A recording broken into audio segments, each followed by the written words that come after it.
একজন অসৎ বন্ধুর চেয়ে একটি বিষধর সাপ অনেক ভালো, কারণ সাপটি আপনাকে একবার দংশন করবে, কিন্তু সেই অসৎ বন্ধু আপনাকে বারবার দংশন করতে থাকবে। তুমি যত মূল্যবান হবে, তত বেশি তুমি সমালোচনার পাত্র হবে। প্রয়োজনের চেয়ে অতিরিক্ত যা কিছু সবই বিষ। ক্ষমতা, সম্পদ, লোভ, প্রশংসা, ভালোবাসা সব কিছুই হতে পারে। মুরগির ডিম ফুটে বাচ্চা হলেই মুরগি হয়, কিন্তু মানুষের পেট থেকে বাচ্চা হলেই মানুষ হয় না, তাকে মানুষ করতে হয়। মেয়েরা পরকীয়া প্রেম কেন করে? বিয়ের পর স্বামী বা স্ত্রী ব্যতীত অন্য কোনো পুরুষ বা মহিলার সাথে প্রেমকেই পরকীয়া প্রেম বলে। এর ঝাঁজ অতি মারাত্মক। মানব সমাজে কত ধরনের প্রেমই তো আছে, তবে যত ধরনের প্রেমই থাকুক না কেন, পরকীয়া প্রেমকে সবাই একটু ভিন্ন চোখে দেখে।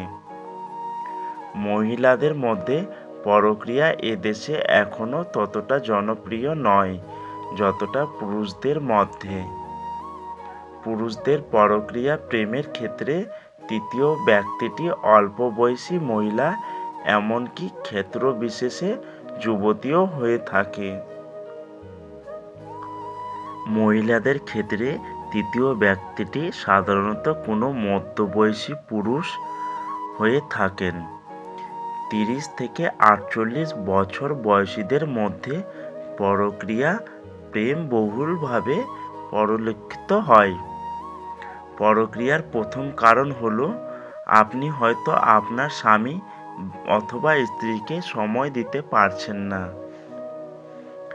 একে অপরের পর্যাপ্ত সময় না দেওয়ার কারণে স্বামী স্ত্রীর মধ্যে একটা মানসিক দূরত্বের সৃষ্টি হয়।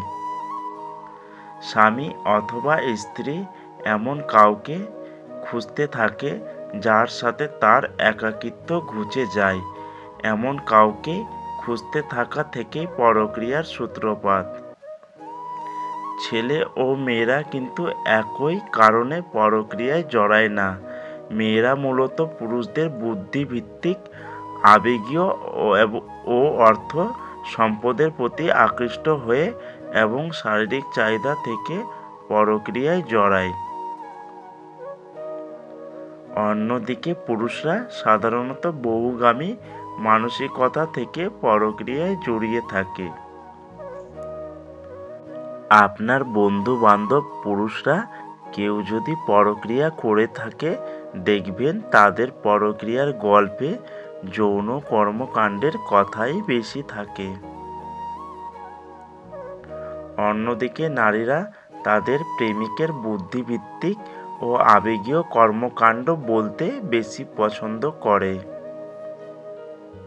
প্রত্যেক স্বামী এবং স্ত্রীর শারীরিক ও মানসিক কিছু চাহিদা আছে। যখন এসব চাহিদা পূরণ হয় না, স্বপ্নভঙ্গের ব্যথায় কষ্ট পায় মন, মূলত তখনই পরকীয়ার সূত্রপাত ঘটে। একে অপরের প্রতি উদাসীনতা ধীরে ধীরে একজন স্বামী থেকে একজন স্ত্রীকে আলাদা করে ফেলে, বা একজন স্ত্রী থেকে একজন স্বামীকে আলাদা করে ফেলে। বেড়ে যায় মানসিক ব্যবধান, যার কারণে শুরু হয় মনোমালিন্য এবং অবশেষে পরকীয়া। স্বামী অথবা স্ত্রী যদি চাকরিজীবী হয়ে থাকে, তাহলে তারা তাদের অফিসের বিপরীত লিঙ্গের কারো প্রতি আকৃষ্ট হয়ে পড়ে। বাংলাদেশে অধিকাংশই নারী বিবাহের পর বাকি জীবনটা গৃহবধূ হিসাবে পার করে দেয়।